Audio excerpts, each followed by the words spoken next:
It's me, MLB. Here's part 2 of Burns' unit. Enjoy. Back into Mr. Nanami's room you went, doing your best not to look annoyed or frustrated as you walked back in. Sorry about that, you said as you sat back down by his bedside and turned to the card again.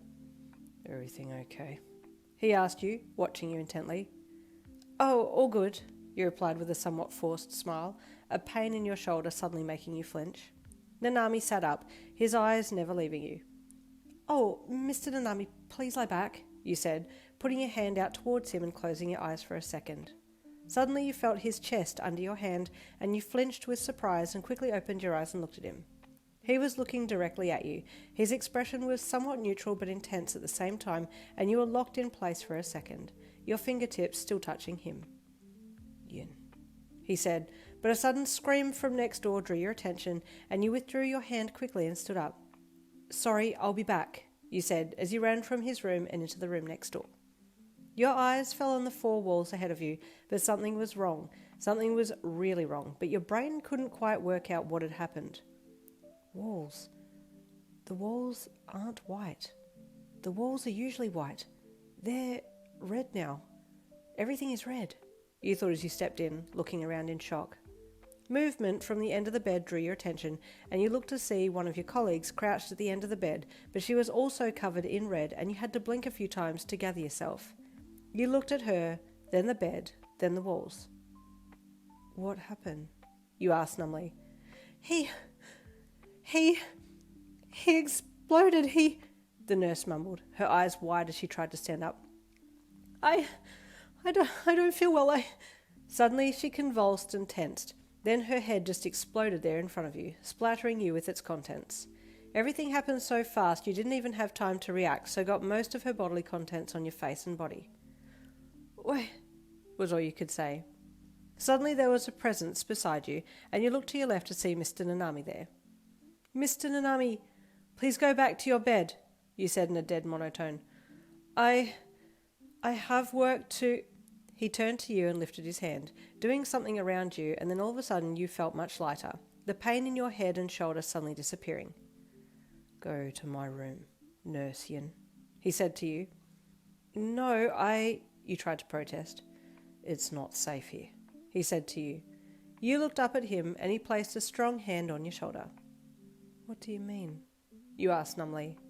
He gently wiped his hand across your cheek, removing bits of your exploded co-worker that were there.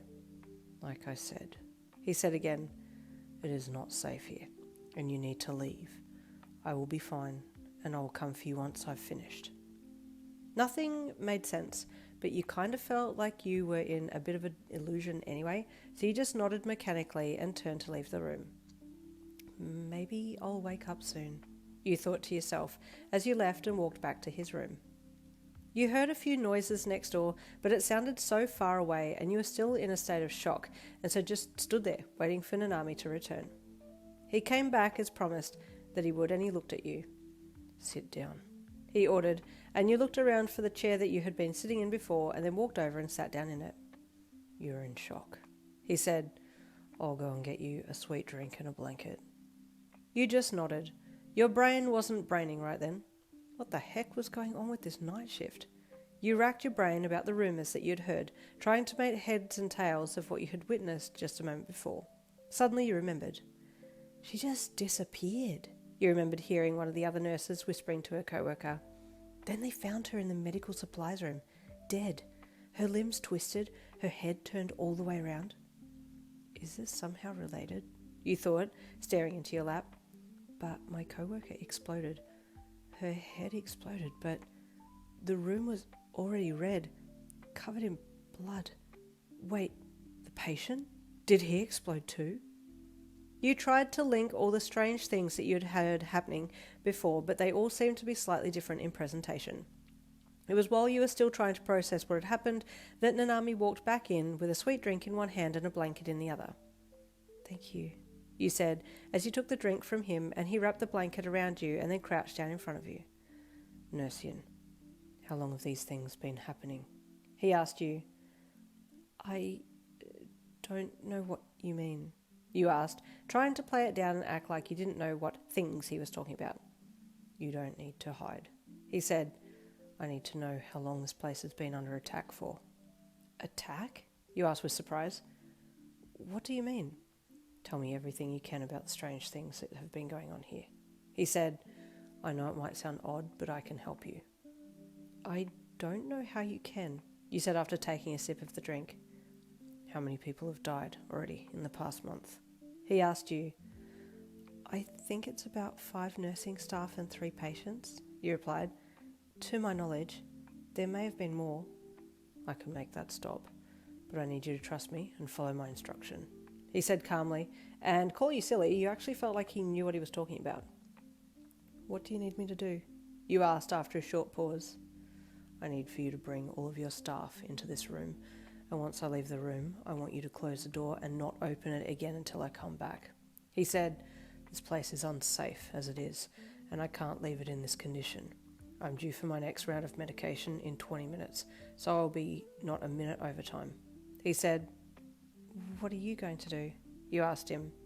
I will make this place safe again. He replied diplomatically, standing up and reaching for his shirt that was hanging on the coat hanger near the bed. Then he reached for his speckled, splattered print tie and placed it gently over his shoulders to wait there while he buttoned his shirt up. Then he put the tie on and tied it up. You just sat there and watched him. He was so calm and collected. Go and call your staff, he said to you once he had finished getting the top half of himself ready. You nodded and stood up. How do you feel? Are you all right? He asked as you rocked on your feet for a second. I'm okay, you said as you placed your drink and blanket down and walked out of the room and down to the nurse's desk, still covered in matter from the explosion of your co-worker. Understandably, there were shocked looks and gasps of confusion as you walked up to the desk and your staff for the night saw you.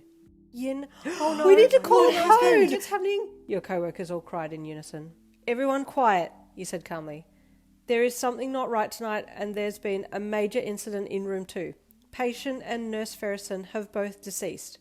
What? Your co-workers all cried, more panic and confusion taking over. We need to call security, one gasped, reaching for the phone on the desk. No, you said sharply. I have someone here who's going to help us, but he has given me instruction to get you all to come to his room, and we're all to stay there while he works. Who is it? Which room? One nurse asked. Mr Nanami, you replied. Oh, wait, he came from ICU Burns, didn't he? Another asked. I've heard rumours about him, like he's some kind of exorcist or something. What? You asked with surprise. Yeah, she replied. I'll explain more, but we need to follow what he says. So he says to go in his room, right? Okay, everyone, let's go, she said. I don't care what y'all believe in, but we need to trust this man. He knows what he's doing, and if he's about to exercise this place, I want to be in the safest place possible. Everyone else agreed, and you all walked quickly as you could to Mr Nanami's room. Everyone's here, you said as you entered amongst all the other women. Mans, if you're going to exercise this place, may the Lord be with you, the co-worker said. I've been feeling all kinds of bad juju up in here, so you got your work cut out for you, Father. Amen, she said. Nanami smiled slightly and nodded a little. You all stay here, he said. Do not leave this room until I give you the all clear. And with that, he left, closing the door behind him and shutting you all in.